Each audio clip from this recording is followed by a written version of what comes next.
We're going to take a dive into the UFC Vegas 42 betting preview presented to you by DenverSportsBetting.com. As a fight fan, Josh, what a time to be alive. What a time. We went from being on just an all-time high that we just talked about in the last segment with UFC 268 straight into Max Holloway fight week. Blessed is best, baby. Ooh, the best is blessed. Arguably one of the GOATs of the featherweight division. Absolutely. And in this main event matchup, you have Max Holloway, the clear-cut #1 contender of the featherweight division. Some people believe should still be holding the belt. Yeah. Taking on the #3 recently re-entered into the rankings, Yair Rodriguez. Now, Josh, this is a top contenders matchup in this featherweight division, but what are your thoughts on just, kind of how does this matchup stack up and the thoughts of just the two styles clashing? I mean, as a fight fan, I'm excited to see the stylistic matchup. Yair always comes with great technique, and Max is known for his pressure, his pace, his combination. He's going to put the work on you. I'm excited to see how this one plays out. I do think that Max has just overall a better skill set than Yair, but you can never count Yair out. Yair also has the tendency to fade. So how do you think that this plays into the favor of somebody who is especially as volume heavy as a guy like Max Holloway? Yair got to get him out of there. And gotta get him out of there fast. Because the longer it goes, the more pressure and more pace that Max is going to put on him. And like you said, Yair is known for slowing down. Pretty tall order, especially going up against somebody who in his entire career has never been sat down. I don't know if you know that about Max Holloway, but Max Holloway throughout the entirety of his career has never been put to the canvas. So that's pretty... That is a tough, tall tale, yes. Especially considering some of the wars that he's been in against the fighters and just the absolute killers that he's fought throughout the years. And I don't wanna go against Max Holloway, and I won't be going against Max Holloway in my bets. But when you look at the line, Yair's at a plus 500. Now this fight game is crazy, Jordan. Anything can happen. These are small gloves, like you said. Max has been in a bunch of wars. He's very young still. He's just been in the UFC for a very long time. Do you feel comfortable throwing any type of money on that? No. No. No. None at all. Like I say, Yair is talented, but he's not skilled enough to hang with Max Holloway. Like, I just think that Max Holloway is arguably the greatest to ever fight in the featherweight division. It's a short list to me. There's him and Jose Aldo. You could consider Volk is starting to creep up into there, considering the run that he's been on. Mm-hmm. But that's how highly I think of Max's skill set. I just don't think that this is a matchup that favors Yair. I also think that the mindset that Max has spoken to as far as taking this fight and wanting to go into there, that tells me that Max Holloway is still hungry and that he still has that bit of a chip on his shoulder to prove something. That's him still wanting to go out there and get his belt back. That's him saying that, you know what, yeah, I had a great run, and I had one of the longest winning streaks in UFC history. I had one of the better title reigns out there. I can have all these accolades, blah, blah, blah, but if I'm not holding the belt right now and I'm still an active fighter, then what are we really doing here? That gives me goosebumps. That's a fighter right there. That's someone who wants to go out and scrap. And that, Max Holloway hungry, that's a scary dude. It is, and especially like Josh. Let's be fair. Like it's a dangerous matchup, just like you mentioned with Yair having the striking prowess that he does. But I just think that when it comes to biting down and standing there in the pocket and slugging it out, Max Holloway is one of the hardest guys in the world to outduel when it comes to that situation. Like, call back to the Ricardo Lamas fight. Like, that was one of the most incredible highlight moments that you could ever see, where he's sitting there pointing and saying, going down right here, and they're just slugging it out. No defense. And then again, at like the 3-second mark, he points down again saying, quit backing up, stand right here.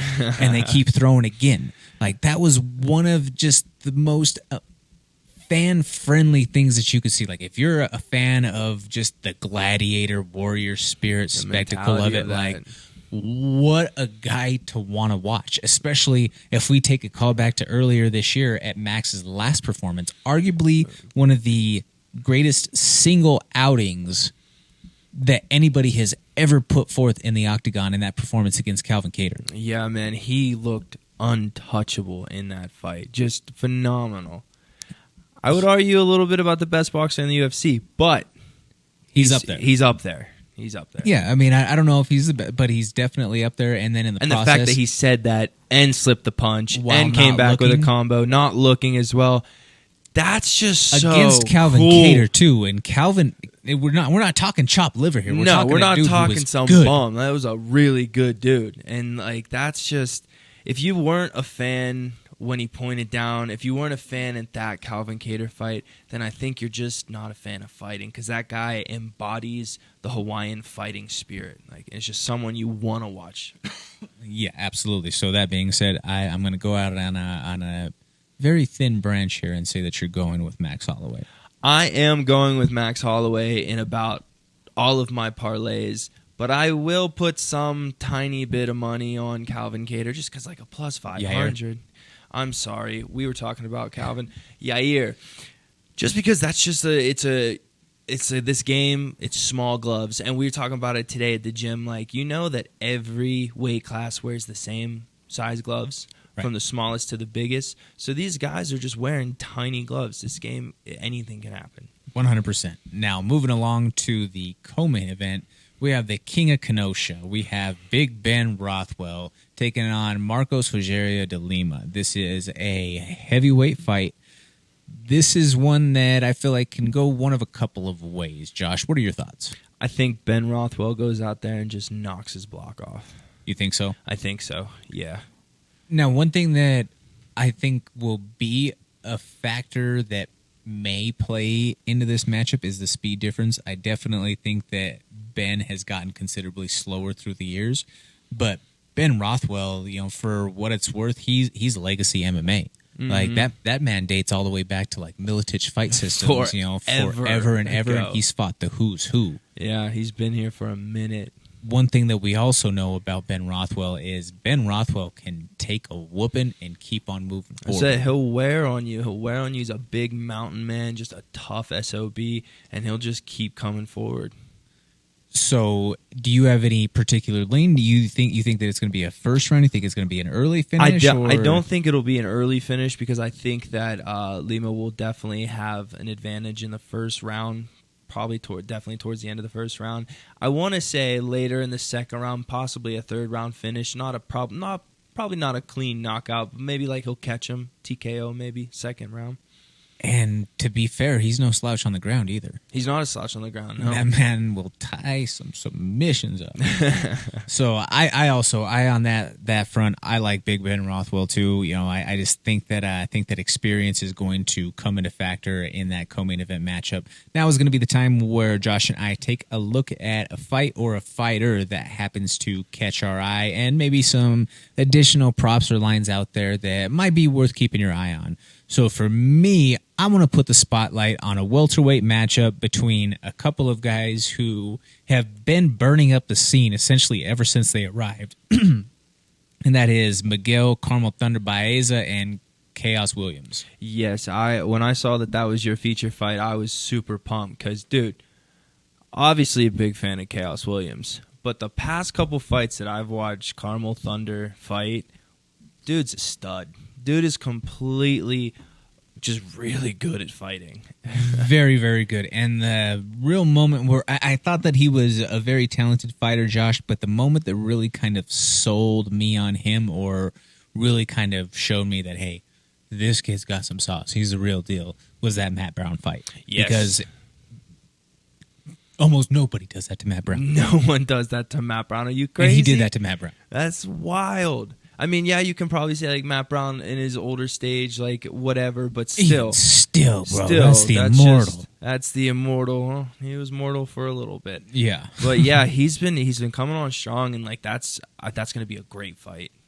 Yep, definitely. So, Josh, if you were to throw the spotlight on somebody this weekend, who are you going to take a look at? All right, guys, don't butcher me. Don't get mad at me because I'm going to mess this up so bad. But The very first fight on the preliminary card, we got Kennedy Zencheku. What's his opponent's name? Opponent's name is Da-Un Young, I think. But guys, no. I just Kennedy had to put you on the spot for a minute. Kennedy Zencheku is an absolute savage. Nickname the African Savage. This guy will not stop. He fought Carlos Umberg, who is Israel Adesanya's teammate and is one of his last UFC fights. And Carlos is a top-notch, high-level kickboxer. Very good. I was kind of nervous for Kennedy in this fight. He weathered the storm, pushed through, and got the finish of this fight. I think this kid is going to be awesome in the light heavyweight division. Yeah, and one thing that really impresses me about Kennedy is his resilience. Yeah. You know, that man was able to weather a storm, and especially at that size, didn't necessarily weather a whole ton considering the kind of pounding that he had taken at one point where you would see some comparative examples that you may see out there. But I think that there's also a pretty exciting matchup in the women's flyweight division. You have Cynthia Calvillo and Andrea Lee. You know, they're both two fighters, Josh, who are really kind of trying to find their way back into the in their way to make a run, if you will. You know, Cynthia Calvillo, she bumped up to the 125-pound division, and she started to look well. But she obviously against Andrade just kind of mauled right through her. Then Andrea Lee, she's had a mixed bag of results across her last few fights. So, you know, I think that's a good matchup. You get to see two mid, you know, I don't want to say like mid, but toward the top of that division. But it's just so tough to say because really I think that the gap in that division from the top to everyone else is it's a mile long. It's a mile long. It's huge. And it's funny that you're, you know, calling them mid-level fighters because they're mids out here in Denver, Colorado. But no, I think that's a great fight. Also want to put a little bit of a spotlight on the Sean Woodson and Colin England fight. Colin's teammate from Factory X. I think he's going to go out there and just put the hammer down. I hope so. You know, Colin's a very exciting fighter to watch. He's a kid who lets it all hang out there in the cage, and he's a guy who when he lets that dog out, he might look like an Abercrombie and Fitch model. He probably might have done that in high school. I'll have to ask him, but the dude is a dog when he gets in there and fights. And you lock that cage door and he gets loose, man, that's something to watch. Certainly, especially you go back to his Contender Series fight where he really kind of just gets into it and starts throwing the hands up and just saying like, yo, like, let's bring it. What's up? If you didn't get up and start having a little bit of the hair raise on your spine, a little bit of the goosebumps watching that, like, check your pulse. You know, sure. Exactly. It's just one of those that when you have somebody who's a dog who goes in there and who embraces that for your entertainment, you can't help but love the guy. Yeah, I mean, huge fan. Even before I even met him at the gym, just watching him fight, stud. Certainly. And stick around after the break, folks. We're going to be talking to an undefeated prospect in the Bellator heavyweight division in tall Steve Mowry. That is going to be after the break, like we say, folks. Stick around. This is the MMA Plug presented to you by DenverSportsBetting.com on 98.1 FM Mile High Sports Radio. I'm Jordan Kurtz, sitting here alongside Josh Friend. Yeah, little thick bitch, fine little mamacita. Always cooling by the pool, drinking margaritas. Yeah, it's pippin' over here and we ain't tripping over pesos. I know it's good now, but luego I can never show no love to a faker.